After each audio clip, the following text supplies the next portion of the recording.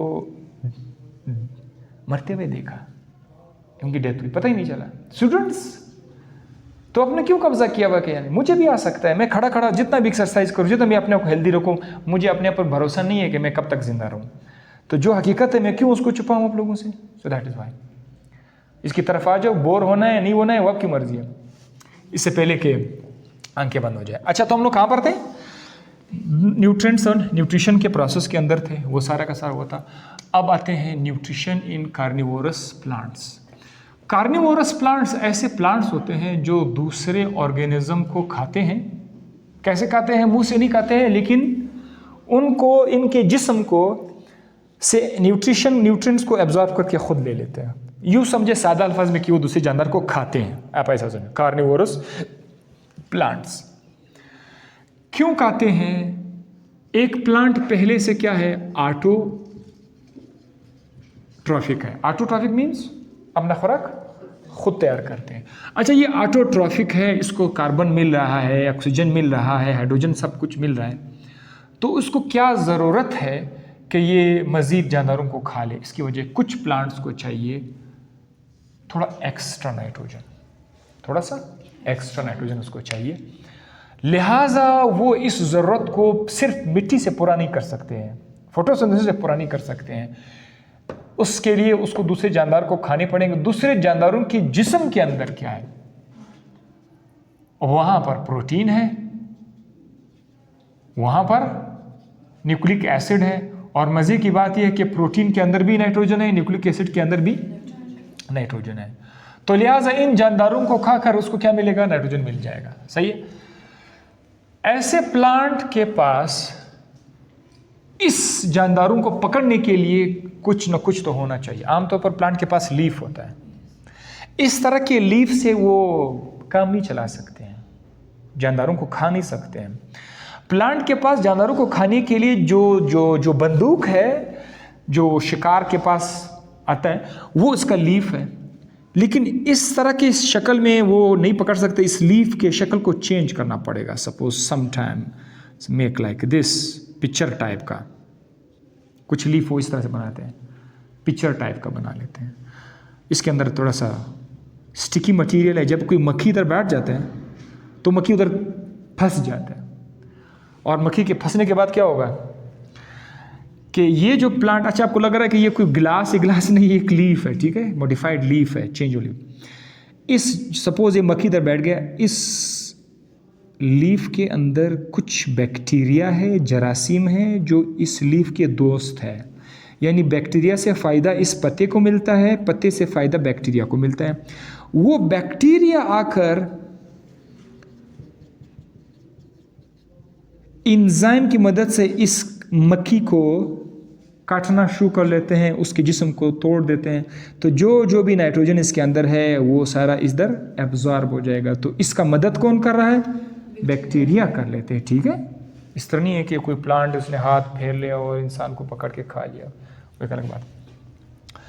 इसके एग्जांपल आप लोग नोट करने हैं कि कौन कौन से एग्जांपल है जिसके पास मॉडिफाइड डिजीज है। पिक्चर प्लांट है, एक है वीनस फ्लाई ट्रैप और सनड्यू का स्ट्रक्चर आपके बुक में है। इसमें इस प्लांट के पास कुछ ऐसे कांटेदार स्ट्रक्चर है लीफ, कांटेदार स्ट्रक्चर, उस पर जैसे शबनम के कतरे गिरे हुए होते हैं, यहाँ पर ग्लैंड्स है, वो पानी निकाल देता है। इधर भी पानी खास किस्म का लिक्विड है, और ये चिपचिपा चीज़, कोई चीज़ के साथ तो चिपक जाता है। तो इधर कोई मक्खी इधर बैठते ही वो इधर फंस जाते हैं। तो दिस सनड्यू का है। और इसी तरह से पिक्चर में वीनस फ्लाई ट्रैप में फिर वो बिल्कुल दो साइडेड लीफ होता है। दो साइडेड लीफ इस तरह से होता है कि जैसे मैं अपने हाथ को इस तरह बंद कर लेता हूँ तो उसके दो पत्ते भी इस तरह से बंद हो जाते हैं। ये पहले खुले हुए होते हैं, बीच में कांटेदार से तेज़ स्ट्रक्चर्स हैं। कोई मक्खी वगैरह इधर बैठ जाता है तो एकदम से ये दोनों साइड्स बंद हो जाते हैं, मक्खी फंस जाता है। फंसने के बाद जो कुछ मैंने इधर बताया था वो वहाँ पर होगा।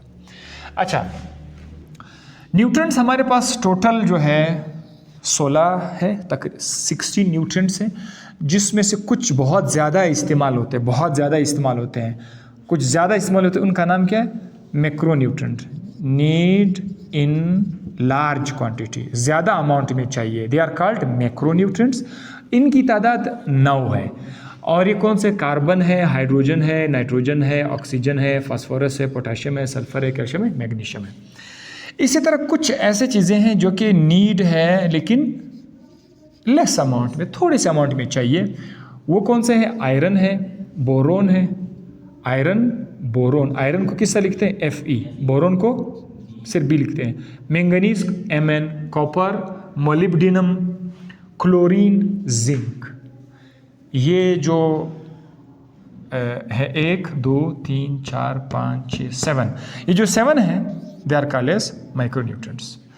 अच्छा, अब क्या रह गया हमारे पास? स्ट्रक्चर ऑफ लीफ रह गया, थोड़ा सा जल्दी बताता हूँ। एक लीफ का डायग्राम आपके सामने है। इस पत्ते को अगर मैं उठाऊं, सपोज मेरा हाथ पत्ता है, ठीक है, सपोज मेरा हाथ पत्ता है, इसका जो किनारा है ना, किनारा, ये वाला जो किनारा है, अगर मैं इस किनारे को काट दूं ना, तो व्हाइट बोर्ड पर इस तरह मैं लिखूंगा, ठीक है। हाँ, इसको थोड़ा सा, इसको जरा पकड़ो। ये लीफ है, इस लीफ का किनारा है। अगर इसको काट दिया जाए ना यहां से, तो आपको सिर्फ उसका किनारा नजर आएगा। तो व्हाइट बोर्ड पर मैं सिर्फ आपको किनारा लिखाऊंगा। इस किनारे का ऊपर वाला हिस्सा है और नीचे वाला है, तो ये पूरा लीफ तो ये है, लेकिन हम लीफ को यहां से पढ़ेंगे। ये नीचे वाला उसका किनारा है, ये लीफ का लोअर साइड है, लीफ का अपर साइड है। अब जरा देखें, यस, काटोगे, क्रॉस सेक्शनल काटोगे तो आपको 2 लेयर नजर आएंगे। एक ऊपर वाला लेयर नजर आएगा, this is called upper epidermis, epidermis, डर्म layer को बोलते हैं।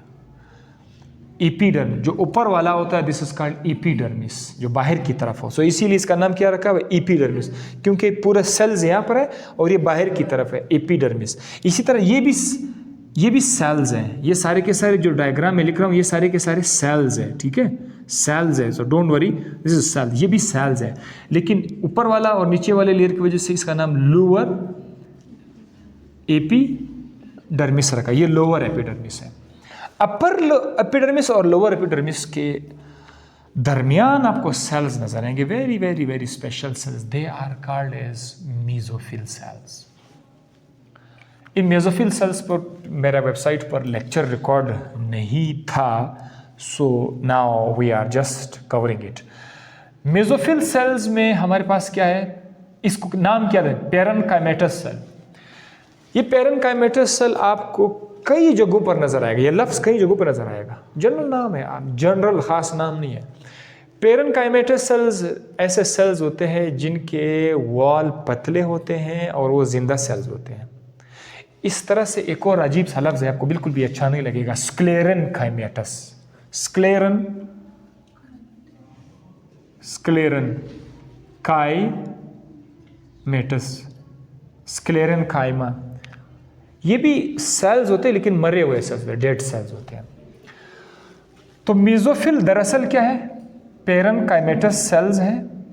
पैरेनकाइमेटस सेल का डेफिनेशन क्या है? पतले दीवार वाले जिंदा सेल्स होते हैं, मेसोफिल। ये जो मेसोफिल सेल्स है ये लीफ के अंदर है, और ये वही सेल्स है जो फोटोसिंथेसिस में आप इसका नाम आपने सुना होता है, ठीक है। तो मेसोफिल सेल्स, यहाँ पर बीच में मेसोफिल सेल्स है और 2 तरह के मेसोफिल सेल्स हैं। हमारे पास असल में प्लांट भी 2 तरह के प्लांट होंगे। एक प्लांट का नाम है डाइकॉट, दूसरे प्लांट का नाम है मोनोकॉट। मोनोकॉट ये असल में बीज से हम इसको डिफाइन कर लेते हैं, जिसके बीज में 2 हिस्से आ रहे हों, दे आर कॉल्ड डाइकॉट। जिसके बीज में एक हिस्सा है called monocot. Monocot plant, dicot plant, इसकी आज तफसील की जरूरत नहीं है। तो जो डाइकॉट प्लांट होते हैं उनमें कुछ मेसोफिल सेल्स एक दूसरे के, एक तो लंबे लंबे होते हैं और बहुत क्लोजली पैक होते हैं, स्पेस ही नहीं होता, यहाँ पर स्पेस ही नहीं होता, ये बिल्कुल क्लोजली पैक होता है। 1 cell, 2 cell, 3 cell, 4 cell, 5 cell, 6 cell, 7 cell, 8 cells, 9 cell, इस तरह से क्लोजली पैक है, बीच में कोई स्पेस नहीं है। ऐसे सेल्स का नाम क्या है? पैलिसेड मीजोफिल सेल्स, ये पैलिसेड आ गया, पैलिसेड टर्जिट पैक होते हैं। नीचे कुछ सेल्स आपको नज़र आएंगे जो कि ज़्यादा हैं लेकिन उनके बीच काफ़ी ज़्यादा स्पेस है, स्पेस है। दे आर कॉल्ड एज, ये सब के सब क्या नाम आएगा इसका, स्पॉन्जी मीजोफिल सेल्स। ये स्पॉन्जी है, स्पॉन्जी क्यों इसको कहा जा रहा है, इसमें स्पेस है, इंटरसेल्युलर स्पेस इसको बोलते हैं, इंटरसेल्युलर स्पेस के दरमियान स्पेस है, हो जाए इसके अंदर स्पेस नहीं है। सो स्पॉन्जी मेसोफिल है, पैलिसेड मेसोफिल सेल्स। अब ये जो लोअर एपिडर्मिस होता है, यहाँ पर कुछ लोबिया की तरह कुछ सेल्स होते हैं, बीन शेप्ड, ठीक है, सेल्स होते हैं।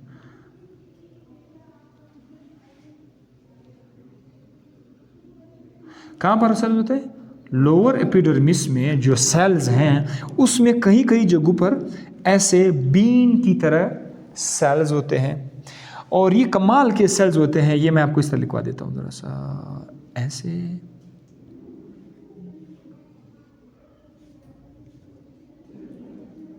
ये एक सेल है, ये दूसरा सेल है। इस सेल के दरमियान एक खाली स्पेस है, मतलब यहाँ पर ये एक सेल है, ये दूसरा सेल है, इनके दरमियान क्या है, खाली स्पेस है। वो इस तरह से कि ये एक दूसरे से दूर है, तो ये जो खाली स्पेस है, ये सुराख है, इट इज कॉल्ड स्टोमेटा। तो जो पत्ता होता है, पत्ते के लोअर एपिडर्मिस में आपको क्या नजर आएंगे, स्टोमेटा नजर आएंगे। और स्टोमेटा के साइड पर जो सेल्स होते हैं वो एपिडर्मिस के तो सेल्स हैं, लेकिन उन सेल्स का अपना स्पेशल नाम है, उनका नाम है गार्ड सेल्स, गार्ड सेल्स उसको बोलते हैं, गार्ड सेल्स।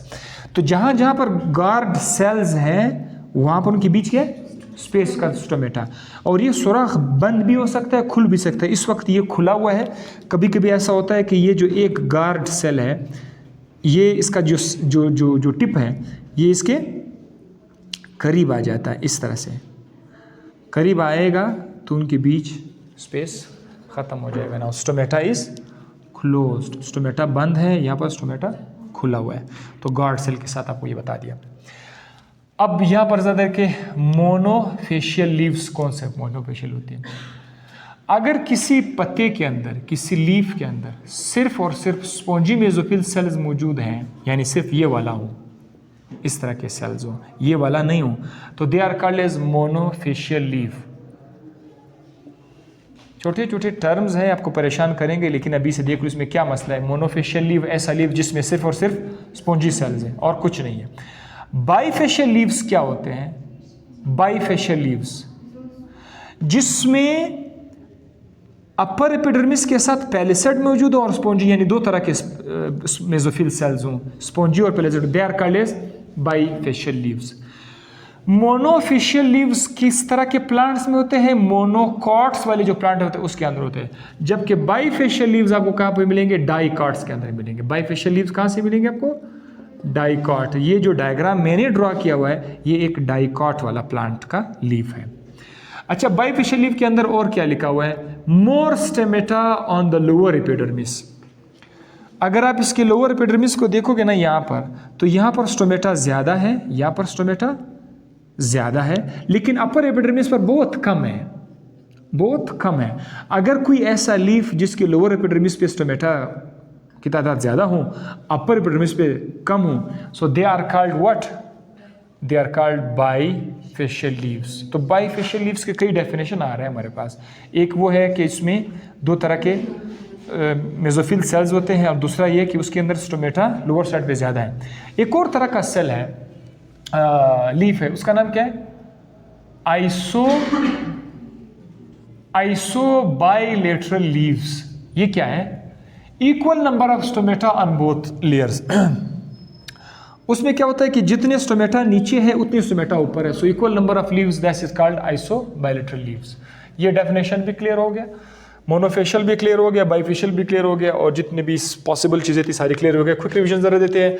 न्यूट्रिएंट्स वो तमाम की तमाम चीज़ें जिससे ज़िंदा चीज़ें लेते हैं अपने जिस्म को ग्रोथ के लिए और मेटाबॉलिज्म के लिए। न्यूट्रिशन फिर वो प्रोसेस है जिसमें कोई जानदार अपने माहौल से ये चीज़ें लेते हैं। हमारे पास टोटल 16 किस्म के न्यूट्रिएंट्स हैं, जिसमें से 9 बहुत ज़्यादा इस्तेमाल होते हैं, मैक्रो, और 7 कम माइक्रो। उसके बाद आपने देखा कि कुछ प्लांट्स जानदारों को खाते हैं। क्यों खाते हैं? ताकि वो अपने नाइट्रोजन को पूरा कर सके। उसको खाने के लिए उनके पास क्या चीज़ चेंज हुआ है? उसके पत्ते मॉडिफाइड हो गए हैं। एग्जाम्पल है पिचर प्लांट, वीनस फ्लाईट्रेप और सनड्यू। लीफ के स्ट्रक्चर में हमने देखा कि लीफ के अंदर अगर काट दिया जाए तो एक लोअर एपिडर्मिस, एक अपर एपिडर्मिस है। लोअर एपिडर्मिस और अपर एपिडर्मिस के दरमियान आपको सेल्स नजर आएंगे, मीजोफिल सेल्स नजर आएंगे।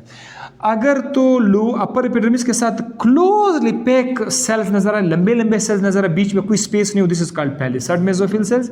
और अगर वो दूर दूर एक दूसरे से, this is called spongy mesophyll cells. ये एक सुर्ख डायग्राम मैंने आपके लिए क्लियर नहीं किया, this is called actually xylem. Xylem और फ्लोएम आपको पता है, जाइलम छोटे छोटे से पाइप्स हैं जिसके अंदर पानी ट्रेवल करता है, वाटर ट्रेवल करता है। तो जाइलम के जो वेसल्स है वो पत्तों के अंदर भी आपको नजर आएंगे।